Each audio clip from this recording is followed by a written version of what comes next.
redes limeñas y espacios funerarios, el Marqués de Salinas y el Cementerio San Teodoro de Piura.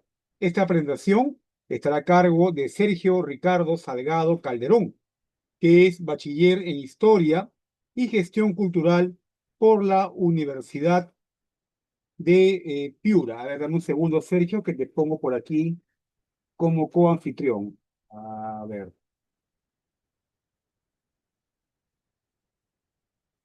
ya estás.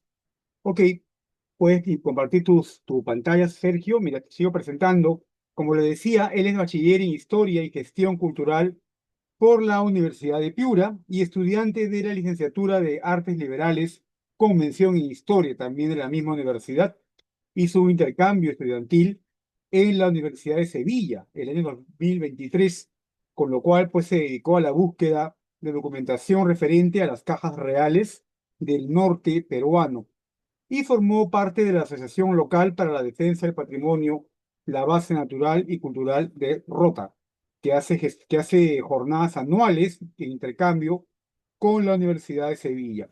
Sus intereses radican en la investigación histórica, conservación preventiva de bienes culturales y la interpretación del patrimonio. Y hoy, como ya hemos mencionado, nos va a acercar a una parte de la vida de don Francisco Javier Fernández de Paredes, el último Marqués de Salinas. Adelante, Sergio.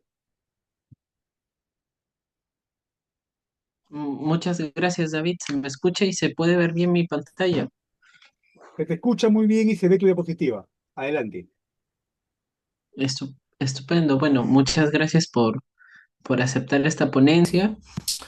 Y al parecer puede parecer un poco forzado el vínculo entre Piura y Lima, pero vamos a ver que en realidad es necesario hacer estas lecturas de territorio en conjunto para poder tener una mayor comprensión de los acontecimientos y del devenir histórico de las personas, de las sociedades, de los edificios, de los monumentos, ¿no? Entonces, esto más o menos quiere o aspira a esta ponencia titulada Redes Limeñas y Espacios Funerarios, el Marqués de Salinas y el Cementerio San Teodoro de Piura.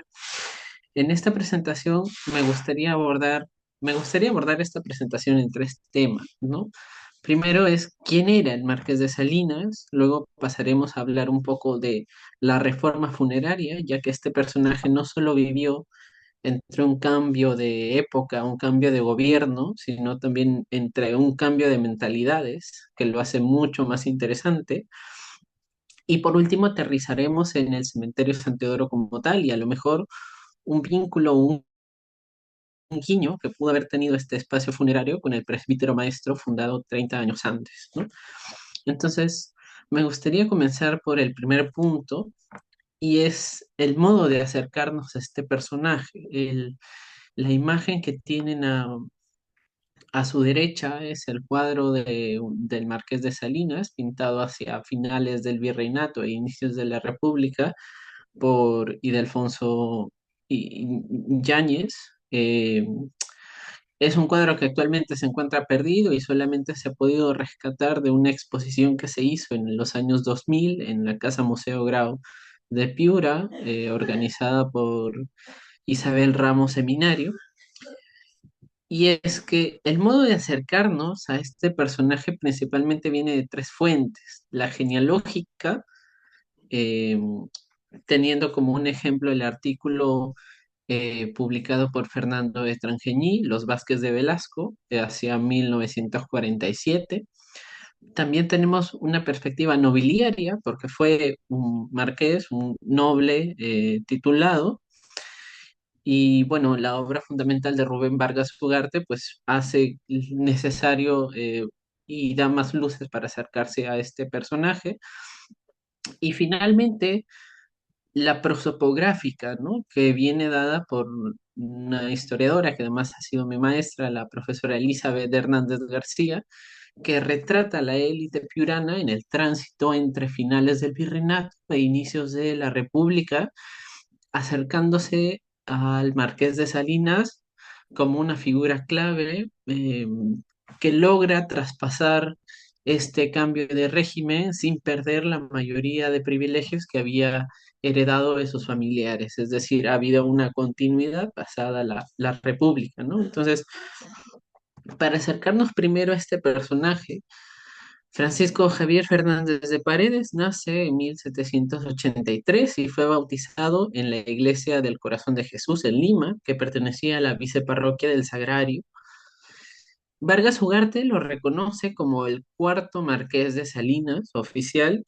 Sin embargo, fueron 6 personas antes las que obtuvieron el título antes de él, 6 de sus antepasados, aunque si bien es cierto, la Real Cédula no llegó para muchos de ellos por distintos motivos.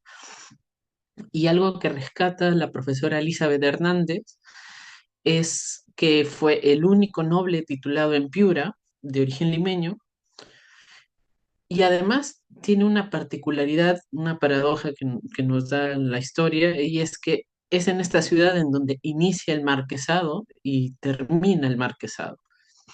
¿Por qué? Porque las raíces de Francisco Javier Fernández de Paredes son piuranas.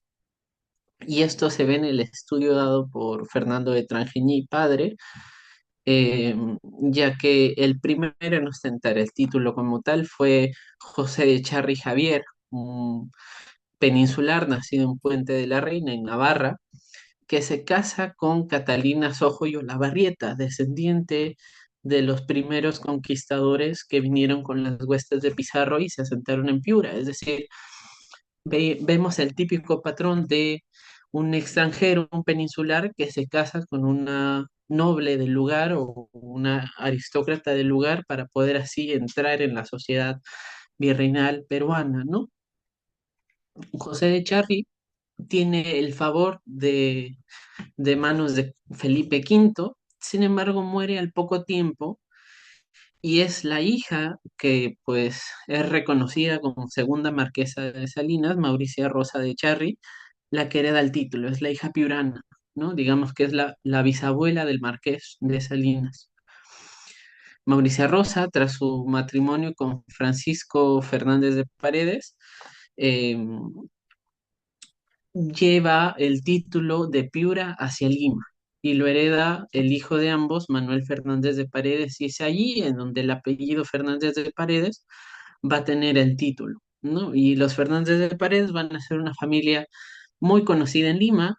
De ahí vamos a hablar de algunos referentes en cuanto a familia extensa, pero digamos que van a ser alcaldes ordinarios de la ciudad, van a ser abogados famosos, es decir, e incluso van a ser quienes creen el escudo nacional del Perú. Entonces estamos hablando de una familia, si bien no tan acaudalada, pero con una prestancia en los ámbitos académicos y militares, ¿no? Y políticos de la ciudad de Lima. Manuel Fernández de Paredes entonces lleva el título a Lima. Sin embargo, tras la muerte sin descendencia de los hijos de Manuel, es decir, los tíos de Francisco Javier, el título recae en este último por cesión de José Gregorio, ¿no? Uno de los hermanos de su padre. Sin embargo, Manuel, pese a que va a Lima, pierde conexión un poco con Piura, es uno de sus hijos, Tomás Fernández de Paredes, tío de Francisco Javier, quien intenta retomar los vínculos que ha tenido de su abuela y bisabuela, ¿no? De Catalina y de Mauricia Rosa. Y es así que Tomás va a vivir lejos del centro de poder de Lima y se va a establecer en la periferia. Y una de las principales acciones que va a tomar es el de ser hacendado y comerciante. Va a obtener la hacienda de Tangarará, una de las haciendas más productivas de Piura, y la hacienda de Morropón. Entonces va a tener una posición muy importante en Piura, ¿no? Porque Piura además fue puerta de entrada al virreinato peruano gracias al puerto de Paita. Fue, digamos, un enclave económico con Guayaquil, con Panamá, con Chile, es decir, había, si bien no una presencia establecida de habitantes, pero sí un movimiento económico muy importante que, bueno, hacía pues que la ciudad sea muy concurrida, ¿no? Y es así que Tomás va a establecer vínculos con las principales familias piuranas, en concreto con los Carrión e Iglesia y con los González Carrasco, y ya vislumbrando que sus hermanos no tenían herederos o no tenían herederos legítimos, Francisco Javier fue poco a poco posicionándose como un futuro sucesor del marquesado. Y es así que a los 19 años lo manda a traer de Lima, ya muerto su abuelo. Ya muerto el abuelo, manda a traer a Francisco Javier de Lima con 19 años y se casa con María de la Cruz eh, Carrasco Carrión de 14 años. Entonces se establece aquí un vínculo matrimonial que va a unir a ambas familias y que las va a posicionar como una de las más aventajadas económicamente del partido de Piura, ¿no? Y Francisco Javier Fernández de Paredes tuvo dos hijos, Jacinta y Teodoro, que nacen hacia fines del virreinato, pero que hablando ya, digamos, de un modo de familia extensa, van a tener interesantes conexiones con Lima. Primero, nos ocupamos de la hermana menor de Teodoro, Jacinta, que se va a casar con dos limeños. El primero va a ser Gaspar Vázquez de Velasco, del cual van a descender personajes como Fernando de Trangení, padre, y Fernando de Trangení, hijo, el diplomático. Em, Va a descender también, por ejemplo, Chabuca Granda, Isabel Granda Larco, era prima de los Gaspar Vázquez de Velasco, es decir, va a tener, digamos, una presencia importante hasta la actualidad. Y bueno, también se casó debido a que Gaspar muere a los pocos años de contraer matrimonio con Pedro Arrece, otro limeño, y que bueno, ahora ya todavía hay descendencia y bueno, los actuales propietarios del mausoleo del fundador del cementerio San Teodoro serían pues la familia Arrece Pérez, que bueno, eh, siguen todavía con esta tradición de mantener el espacio, resguardando la documentación y demás, ¿no? Pero también hay presencia en distintos lugares del país.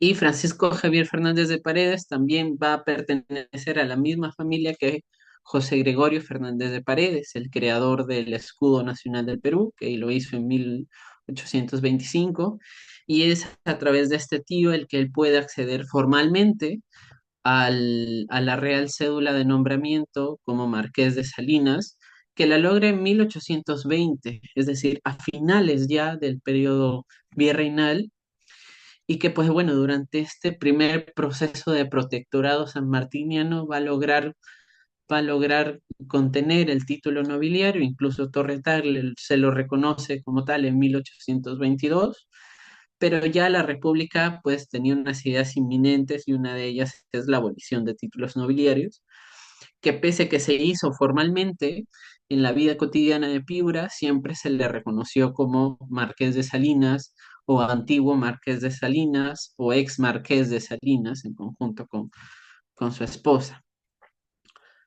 Ahora ya teniendo más o menos una presentación clara de cómo es este personaje, cómo es esta figura de Piura, cuáles eran los vínculos entre Piura y Lima, pasamos a hablar un poco del contexto histórico en el que vivió. Si bien ya hemos tocado un poco el tema de las independencias, Francisco Javier Fernández de Paredes también vivió el tránsito entre la antigua y la nueva costumbre funeraria, que es el enterramiento extramuros, afuera de las ciudades.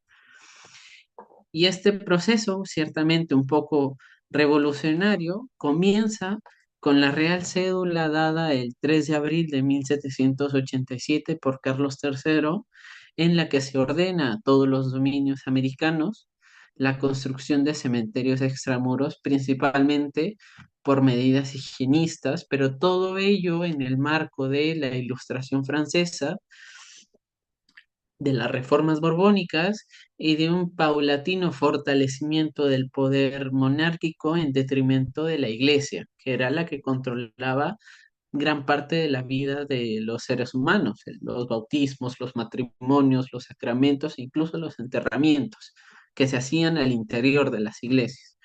Ustedes pueden ver en el convento de Santo Domingo o en la iglesia de la Merced o en la misma catedral de Lima, las catacumbas, que pues bueno, dan fe de este proceso. Sin embargo, se publica en 1787 la Real Cédula que ordena pues a todos los territorios americanos a seguir esta nueva narrativa. Sin embargo, esto va a ser un poco complejo porque toda la vida virreinal ocurrida en América se había realizado en torno a las iglesias. Y pues claro, si a uno le dicen que construye un cementerio, primero tenemos que ponernos en los zapatos de la época y la pregunta más lógica y natural sería qué cosa es un cementerio, qué forma debería tener un cementerio, que es algo que no conocían, pero se armó el debate, ¿no? Y prueba de ello es esta publicación, la número 14 dada en el Mercurio peruano hacia 1791, en donde con el mismo tenor que la Real Cédula empiezan a argumentar a favor de la construcción de cementerios a extramuros. Sin embargo, esta idea, este debate, va a tardar mucho en materializarse. Y es así que en 1808 se obtiene ya el primer cementerio a extramuros del Perú, el presbítero maestro, primero llamado Cementerio General de Lima, en donde ustedes pueden ver aquí el primer plano, ¿no? En donde destacan o resaltan principalmente figuras rectangulares, líneas rectas, y fue todo un acontecimiento porque a partir de allí comienza una nueva tradición funeraria en el Perú que sigue hasta la actualidad, ¿no? Entonces, Francisco Javier Fernández de Paredes vive este periodo siendo muy joven. No ve el cementerio San Teodoro, perdón, no ve el cementerio Presbítero Maestro culminado, porque se va antes, en 1803, pero en toda su infancia, en toda su juventud, crece, digamos, con estas ideas, si bien no aún materializadas, pero sí en ebullición. Y es así que vamos a pasar ya ahora al cementerio San Teodoro en Piura, ¿no? Primero hemos visto el contexto familiar, el contexto histórico del marqués, y luego el contexto ideológico en donde él crece, y finalmente vamos a ver una de sus últimas obras que realiza en vida, que es el cementerio San Teodoro. Y para acercarnos al cementerio San Teodoro, vamos primero por la tradición. Las tradiciones orales fueron recopiladas en un libro titulado De la Patria Vieja, de la colección Algarrobo de la Universidad de Piura, hecha por Federico Elguero Seminario, en donde habla de la muerte de Teodoro de los Santos, el hijo mayor del Marqués de Salinas, del que les hablé un poco y ahora vamos a profundizar. Teodoro era el primogénito y el hijo varón, por lo tanto era el sucesor natural de todas las riquezas de su padre, incluso del título nobiliario, que aunque bueno, en los inicios de la República, en el periodo en donde estamos, ya no era eso posible. Sin embargo, crece disfrutando de toda la factura, de toda la riqueza, de todas las haciendas que han consolidado sus antepasados y respondía, según Federico Elguero, a todas las expectativas de su padre, ¿no? El papá era militar, coronel del ejército, el hijo llega a ser militar, el papá administraba muy bien las haciendas, el hijo le secundaba en esas actividades. Entonces, Federico Elguero nos da luces para ver una relación bastante buena entre padre e hijo, que termina trunca hacia 1834, ¿no?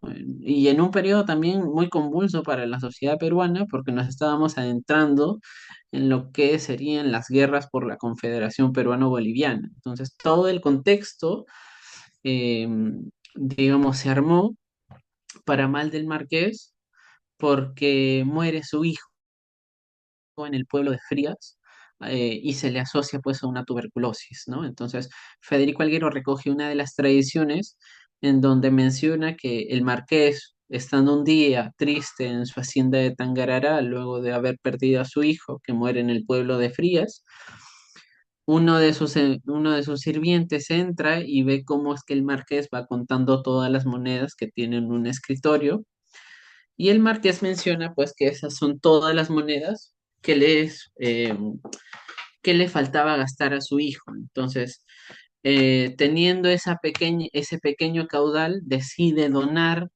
eh, parte de su fortuna y sus terrenos para la construcción de un cementerio en donde pueda albergar los restos de Teodoro de los Santos, que al final se termina construyendo y pues termina separando un espacio muy importante para enterrar a Teodoro de los Santos, que pueden ver aquí el monumento funerario, y a su descendencia, ¿no? Que actualmente todavía sigue siendo un espacio de memoria para la actual familia propietaria, los Arrece Pérez, y también para la familia extendida, ¿no? Los Raigada Treyes, Raigada García, y etcétera, ¿no?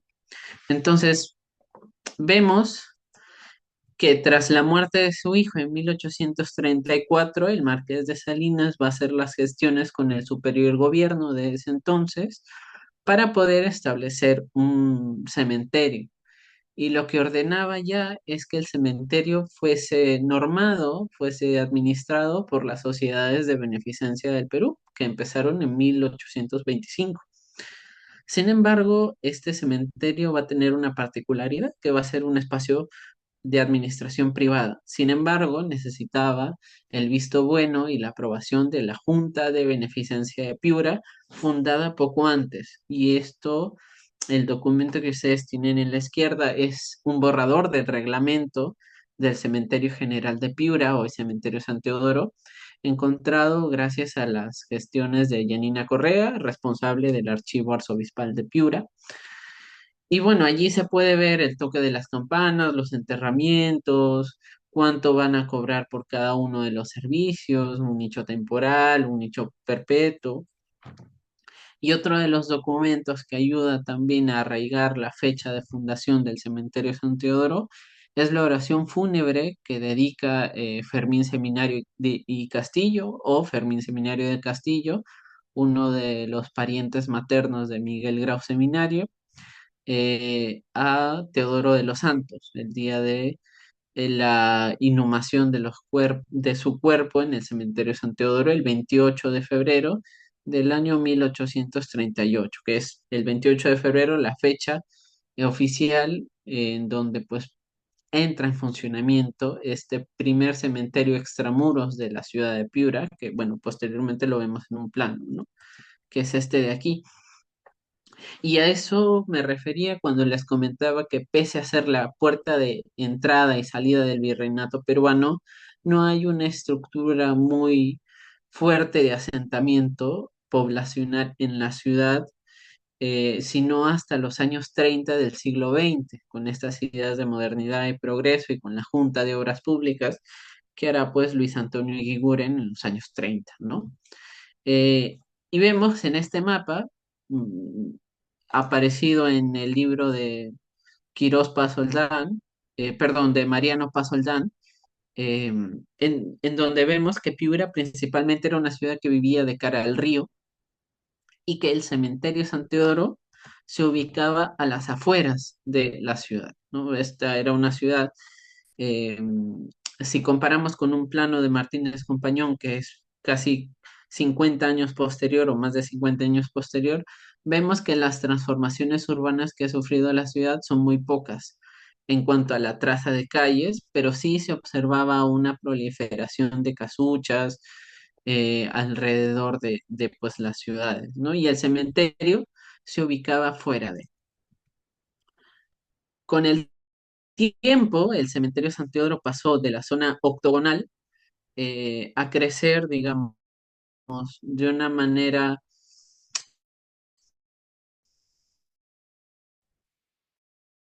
que vinculaba con el crecimiento de años 90, cuando va a tener una primera ampliación. No sé por qué, bueno, ¿se me escucha bien? Sí, se te escucha bien, Sergio. Hola.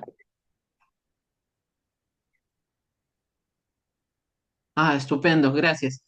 Entonces, hacia 1890 va a tener una primera ampliación, va a dar la forma octogonal, la planimetría original. Sin embargo, ya esto se pierde hacia 1920 y bueno, ya se desdibuja el plano hacia 1940 y cuando, bueno, el último periodo de crecimiento que ha tenido del 2000 en adelante, que es la zona en rojo, ¿no? Ahora, ¿por qué? También hay un doble vínculo con Lima porque es precisamente esta área octogonal la que no se explica o la que es muy curiosa para los primeros cementerios surgidos tras la reforma funeraria hecha por Carlos III. En el plano del cementerio de la ciudad de Lima hay una estructura que es claramente octogonal y que, pues bueno, al día de hoy ha desaparecido, ¿no? Ya podemos intuir que estoy hablando de la antigua capilla del presbítero maestro, que tenía una planta o una planimetría octogonal y que, bueno, se ubicaría en este espacio de aquí que estoy señalando. Entonces, este es un punto más que vincula a el Marqués de Salinas y al Cementerio San Teodoro con el presbítero maestro, ¿no? De Lima, porque si bien es cierto, él no vio el presbítero maestro construido, pero fue diputado en el primer Congreso peruano y, y también realizó múltiples viajes a la ciudad de Lima, en donde se tenía ya, digamos, en boga esta nueva costumbre de enterrarse en cementerios y ya no en interior de las iglesias. Entonces es muy probable que esta estructura, esta planimetría octogonal haya influido en la decisión de tener un cementerio particular en la ciudad de Piura. Y ahora, ¿por qué esta zona octogonal? Es muy caprichosa esta forma cuando en realidad los cementerios que conocemos, los cementerios de Pacheta, de Trujillo y de otras ciudades del Perú, principalmente van a mostrar líneas rectas o rectangulares. Y es que el octógono, en aspectos, bueno, en términos funerarios, es la unión de dos figuras muy concretas, el círculo y el cuadrado. El círculo, grosso modo, va a representar la divinidad, va a representar lo perfecto, porque es un polígono con infinitos ángulos, ¿no? Entonces se asocia a la divinidad. En antítesis, el cuadrado va a representar lo humano, lo finito, porque tiene cuatro ángulos, vinculado a las cuatro estaciones, a los cuatro elementos, a los cuatro puntos cardinales. Entonces, esta figura de octógono va a ser un puente entre lo humano y lo divino, que es particularmente por lo que se caracteriza un cementerio. Un cementerio, en la raíz griega de la concepción del término, viene a ser un lugar de descanso, un dormitorio, un lugar de tránsito en donde si bien el cuerpo se queda, el alma va hacia otro lado, el cielo. Entonces el octógono va a ser ese puente que permita a las almas ir hacia el cielo. Entonces esa es la explicación que se tiene en cuanto a la construcción del cementerio San Teodoro, ¿no? Y con esto quiero agradecerles a todos por su atención, a David directamente y al Instituto de Estudios Históricos de Lima por aceptar la ponencia y quedo presto a cualquier pregunta o comentario que pueda surgir más adelante. Muchas gracias.